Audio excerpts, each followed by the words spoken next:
Football দলবদল। পিএসজির UEFA champions league জয়ে বড় অবদান রাখা গোলরক্ষক জিয়ানলুইজি দোন্নারুম্মাকে ছেড়ে দিতে চায় ফরাসি জায়ান্ট ক্লাবটি। ২৬ বছরের ইতালিয়ান গোলরক্ষকও নতুন ঠিকানা খুঁজছেন। এ পর্যায়ে ইংলিশ ক্লাব ম্যানচেস্টার সিটি দৃষ্টি রেখেছে দোন্নারুম্মার দিকে। সিটির ব্রাজিলিয়ান গোলরক্ষক এদেরসন যদি ক্লাব ছেড়ে যায় তাহলে দোন্নারুম্মাকে কেনার প্রস্তাব দেবে পেপ গার্দিওলার দল।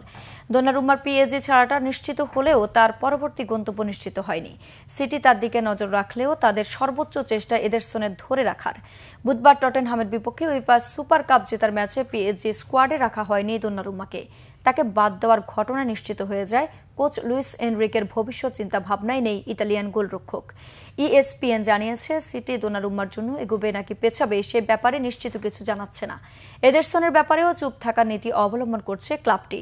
তারা তাকে বলছে না চলে যেতে, আবার নতুন করে চুক্তির বিষয়ে কোনো প্রস্তাব দিচ্ছে না। সিটির ধারণা কোথাও যেতে না পারলে ইত্তেহাদেই থেকে যাবেন ব্রাজিলিয়ান গোলরক্ষক, তখন তার মূল্য কমিয়ে দেওয়া হবে।